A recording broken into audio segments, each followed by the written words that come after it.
Hello students, good morning. सब ठीक है ना? सब बढ़िया। ओके, तो ज़्यादा टाइम वेस्ट नहीं करेंगे। परीक्षा देने की जरूरत है नहीं, आप जानते हैं मैं कौन हूँ और आपको भी मैं 5 सालों से जानता हूँ आप कौन है और कैसे हैं। ठीक है, तो बहुत सारे बच्चों की ना क्वेरीज आ रही थी ग्रुप में कि सर इस बार जो टॉपिक डाला है ना हमारा ऑनलाइन ग्रुप में वो हमें समझ नहीं आ रहा है, कृपया उसको समझाइए। तो ठीक है, उन्हीं बच्चों को क्वेरीज को आज यहाँ सॉल्व करने की कोशिश करेंगे। टॉपिक पे आने से पहले मैं बात करना चाहूंगा दोस्ती की। दोस्ती हर जगह है, मैथ में भी है, जिंदगी में भी है, जानवरों में भी है, पेड़ों में भी है, सब तरफ दोस्ती के बिना जिंदगी चल ही नहीं सकती। तो कुछ गाने भी बने दोस्ती के ऊपर, आपने सुना गाना ये दोस्ती हम नहीं तोड़ेंगे? सुना है ना? नहीं सुना है? अच्छा, ये एक और गाना बना है इसके ऊपर कि सात जुबे इस दुनिया में, आठ में अपनी जोड़ी। ये तो सुना ही होगा। ओके, सुना है। तो आप बोलोगे कि ये दोस्ती जोड़ी कैसी बातें कर रहा हूँ, तो ये बातें मैं इसलिए कर रहा हूँ क्योंकि जो आज का हमारा टॉपिक है उसमें भी गहरी दोस्ती है आपस में। तो चलिए ज्यादा देर ना करेंगे, टॉपिक को करते हैं डिस्क्लोज। तो टॉपिक मैंने आज का टॉपिक को नाम दिया है कि मैं तेरा गुणनखंड गुणस तू मेरा। हाँ बिल्कुल सही, पुराना गाना भी है इस पे, मैं तेरी दुश्मन दुश्मन तू मेरा, लेकिन यहाँ दोस्ती की बात करेंगे। तो गुणनखंड और गुणज, इसको समझाने के लिए मैं बहुत ही सिंपल तरीके से आपको समझाता हूँ। चलिए 20 तक गिनती लिखते हैं।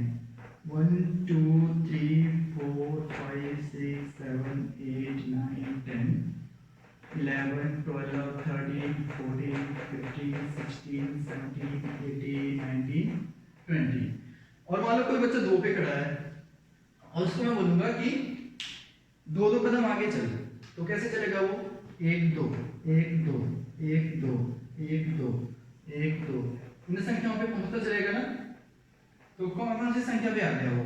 2 पे था पहले, फिर पहुंचा वो 4 पे, फिर पहुंचा 6 पे, 8 पे, 10 पे, 12 पे, 14 पे, 16 पे, 18 पे, फिर 20 पे आके हमारी गिनती खत्म हो गई। तो ये जो बने, ये जो मैंने लिखा है यहाँ पे, ये क्या है? यही तो है गुणज। किसके? जहां से चलना शुरू किया था 2 के, तो 2 के जो गुणज हैं वो हैं 2 4 6 8 10 12 14 16 18 20। ये बन गए किसके गुणज हैं? ये सारे 2 के गुणज हैं। तो ऐसे आप 3 के लिख सकते हो। पहाड़े तो आते ही हैं आपको? नहीं आते? बेटा याद कर लेना, हफ्ते का टाइम दे रहा हूँ, उसके बाद मैं टेस्ट लूंगा ऑनलाइन ही, या हो सकता है किसी को फोन करके डायरेक्ट भी सुन लूं। ओके, तो 3 के भी ऐसे गुणज होंगे। 3 फिर 3 to the 6, 3 3 the 9, 3 4 the 12, ऐसे लिखते चलो आप, तो 3 के हो जाएंगे। अब आप किसी के भी गुणज लिख सकते हो। आई थिंक 4 के लिखना है तो 4 का टेबल लिख दो, 5 के लिखना है तो 5 का टेबल में जो आते हैं वो लिख दो।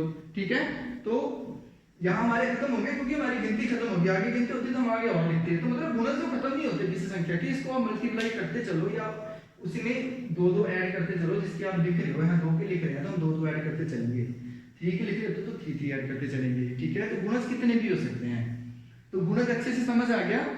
बिल्कुल टेबल ही समझ लो कि जितने तक आपको टेबल आते हैं किसी संख्या के उतने उसके गुणज हैं, और जो नहीं आते हैं वो भी हैं।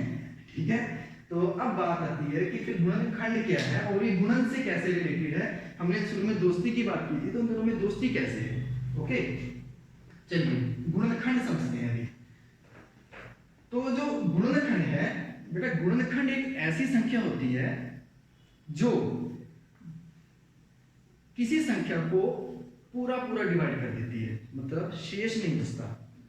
जैसे मान लो 4 है, 4 को हम 2 से भाग करेंगे तो 2 to the 4, नीचे बचा कुछ नहीं बचा। हम कह सकते हैं कि जो 2 है वो 4 का गुणनखंड है। इंग्लिश में बोले तो 2 is the factor of 4। Okay, तो इसको बोलते हैं गुणनखंड। तो कुछ संख्याओं के गुणनखंड लिखने की कोशिश करते हैं, यहीं से उठा लेते हैं। 6 के लिखते हैं। कौन कौन सी संख्या है जो 6 को, चलो गुणनखंड को आगे पढ़ने से पहले इसको टर्म पढ़ो क्या है। ये है गुणनखंड। खंड मतलब क्या? खंड मतलब टुकड़े, टुकड़े करने किसी चीज के। जैसे मान लो डस्टर है, इसके बोलो टुकड़े करो, तो कम से कम कितने टुकड़े किए जा सकते हैं इस डस्टर के? कम से कम 2 तो किए जा सकते हैं ना, 2 से तो शुरुआत होगी, एक तो पूरा ही है। अगर मैं इसको 2 हिस्सों में तोड़ दूं तो हो गए 2 टुकड़े, बाकी आप जितने बोलो उतने कर देंगे। ठीक है, 3 कर दो, 4 कर दो, 5 कर दो, 6 कर दो, लेकिन कम से कम कितने हो सकते हैं? 2। तो वैसे ही जो हमारा गुणनखंड है किसी भी संख्या के कम कम से कम 2 गुणनखंड तो होते ही हैं। जैसे मान लो आप 5 के लिख रहे हो, अब बोलो 5 तो कौन संख्या जो 5 को भाग करेगी, तो 2 तो होती है, एक तो खुद से और एक 1 से। 1 में तो सारे आते हैं, किसी भी संख्या को 1 से मल्टीप्लाई करो उतनी आ जाती है। और एक वो नंबर, अब 5 को 5 से किसी और से तो 5 से तो भाग कर ही सकते हैं, ठीक है, 5 होता 5।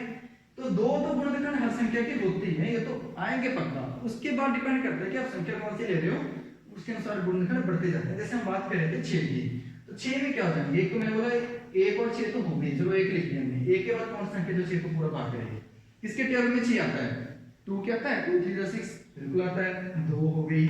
3 में आता है 3 2 6 बिल्कुल आता है, 3 भी हो गई। और एक 6 में भी आता है, खुद तो होगी मेरे भाई, ये 2 तो रहेंगी, बीच में कितनी भी आ सकती है, डिपेंड करता है संख्या कौन सी है। तो ये हो गए 6 के गुणनखंड।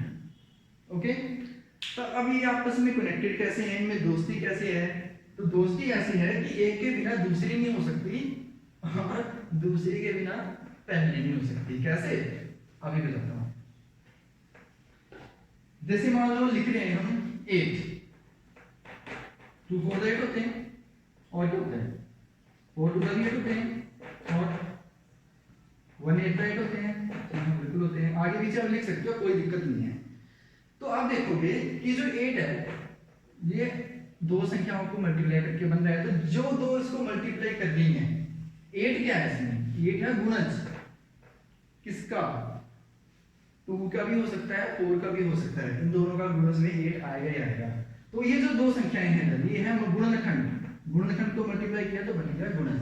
तो हुआ ना कि तू मेरा गुणनखंड, गुणज तू मेरा, मतलब अब ये 2 गुणनखंड है, ये 2 गुणनखंड हमने लिए तो मल्टीप्लाई किया तो गुणज बन गया। कोई भी ले लो, एक गुणनखंड मान लो मैंने 3 ले लिया, एक 4 ले लिया, गुणनखंड तो कोई भी संख्या हो सकती है ना, हाँ हो सकती है।